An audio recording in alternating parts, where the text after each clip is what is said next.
Taiwan's a small but open market. Of the renminbi exchange rate policy, or even their demand to use Taiwan as the name of the country, which is not acceptable to the Singaporeans. Do you expect that something like this would happen in the future? 全球经济势力转移，台湾该如何找到新位置？欧元之父、诺贝尔经济学奖得主孟岱尔来台，为台湾的经济把脉。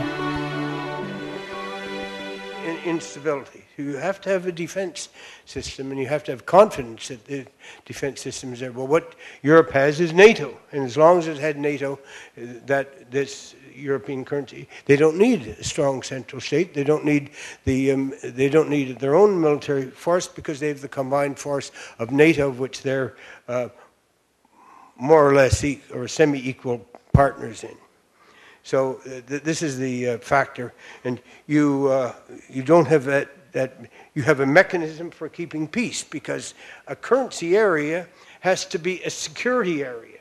A security area is a war-free zone.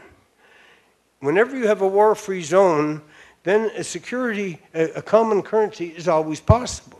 Of course, you also have to have a system for managing it, and so an agreement on the mechanism of governance of that currency.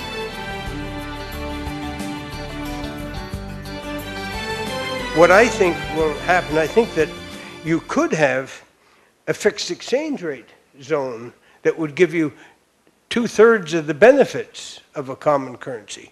If you had exchange rates all convertible into one another without giving up the national currency, then this would have many of the features of a common currency. But in order to do that, in order to form a currency zone, a kind of monetary union of Asia, but not a single currency monetary union, but a multiple currency monetary union with about 15 or 20 countries in it, you'd have to have a decision made about what is the anchor for the currency. Oh, you could have the biggest currency in Europe, in Asia right now, is the yen, and followed by, in terms of transactions area and financial numbers, the second is the RMB area.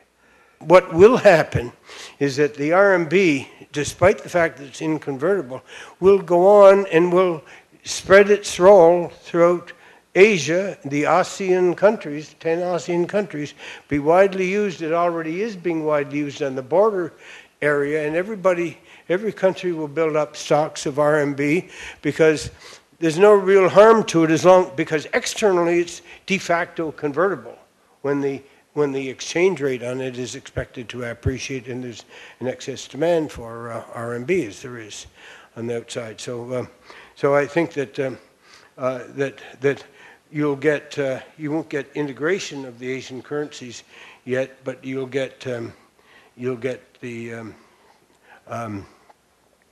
use of the RMB, widespread use of the RMB in Asia. I would think in 5 years' time, billions and billions of tens of billions, maybe if not hundreds of billions of dollars worth, US dollars worth of RMB will be circulating outside China.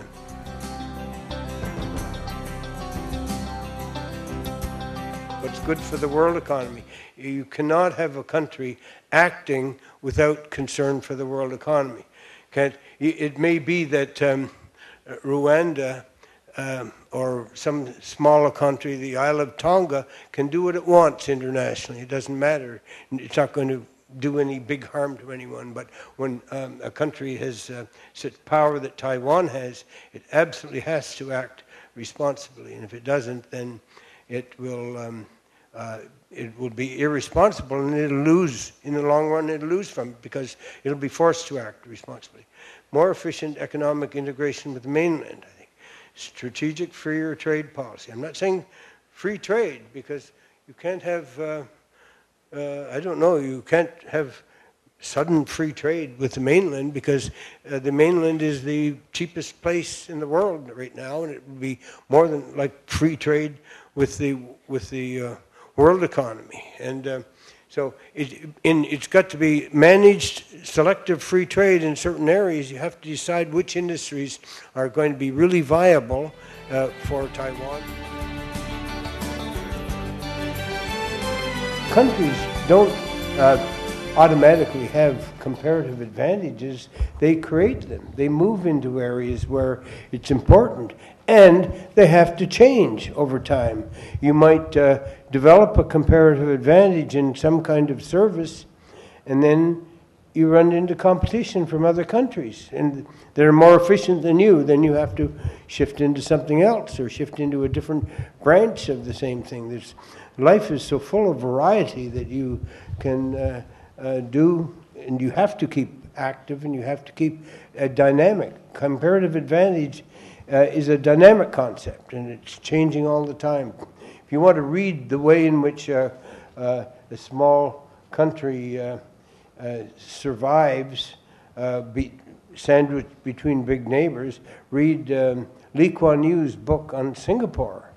When he took that small country, was sort of evicted out of Malaysia, and tiny, small island, but now very prosperous, a kind of model island in some ways. In some other ways, people don't like its certain aspects of its political system, but nevertheless, a model economy by some standards.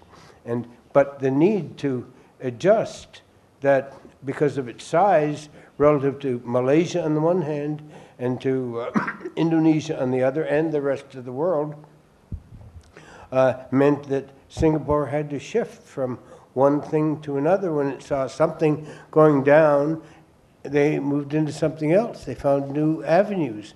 There were people who were looking at the future of Singapore.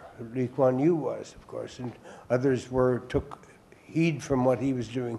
And there should be people in Taiwan that are looking forward in what the 20-odd million people in Taiwan can do.